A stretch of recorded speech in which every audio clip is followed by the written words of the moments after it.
Hello everyone, my name is Danish Buns and welcome to another fantastic Noobs review. This is the only show where you get to witness a man named Danish Buns play with himself and commentate at the same time. Today I will be discussing Torchlight 2, the Diablo-esque sequel from the indie company Runic Games. Released on September 20th, 2012, Torchlight 2 has made waves throughout the gaming community as a very impressive competitor to Diablo with over 1 million copies sold.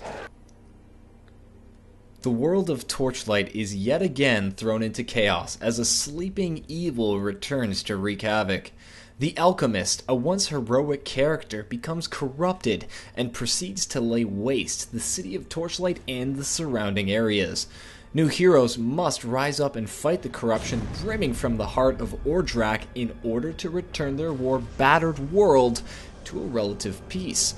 When beginning the game, players can decide between 4 different character classes, those being the Outlander, the Ember Mage, the Berserker, and the Engineer.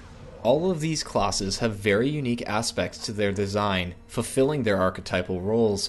These characters also have a wide variety of skills ranging from strong offensive attacks to passive bonuses, adding to the depth that can be achieved while playing. On top of that, the incredible weaponry selection allows for players of all classes to enjoy every sort of tool, from a puny dagger to a wrench that was clearly designed for nothing better than smashing skulls.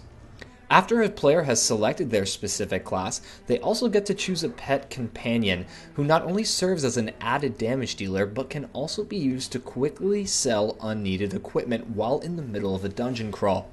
Battling through these different dungeons leads to a variety of terrifying enemies and stunning landscapes, all of which creates quite enjoyable gameplay. Of course, you can choose to do this solo or venture with other adventurers in realms that do not exist on the server, i.e. DRM free, keeping your adventure as enjoyable as physically possible. The first thing that I need to compliment Torchlight 2 on is its ergonomic and aesthetically appeasing interface. Everything from switching your weapons to increasing your skill level is super smooth and simply makes sense.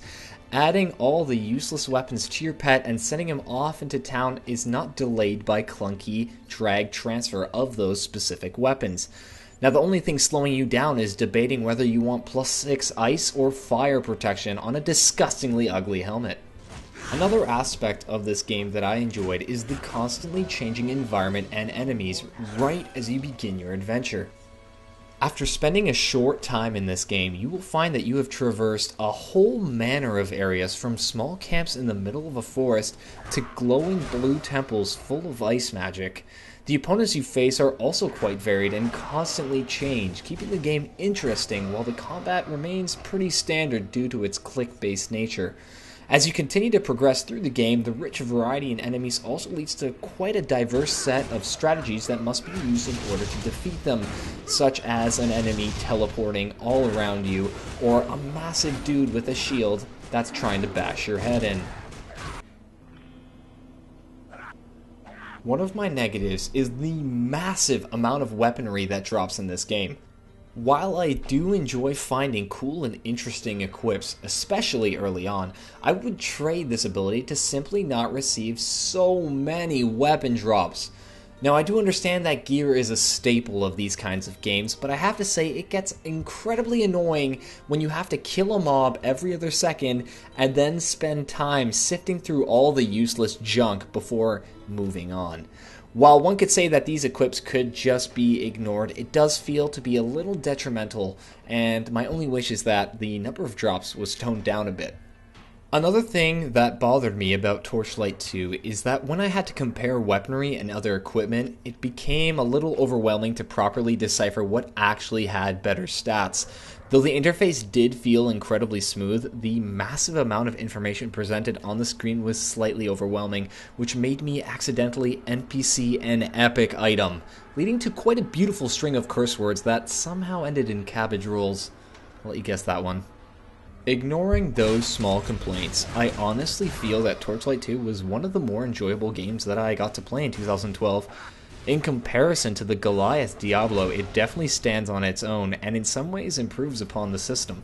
From its beautiful scenery to its interesting plot, this game will definitely remain popular amongst gamers, especially without the crippling DRM that may render it impossible to play after a certain period of time.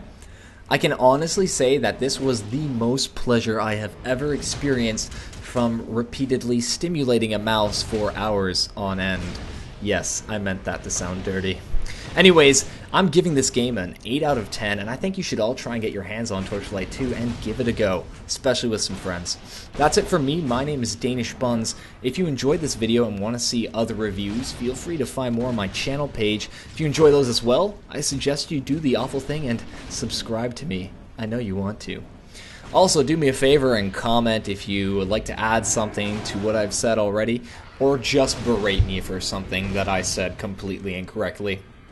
That's it for me though, guys. I will see you next time.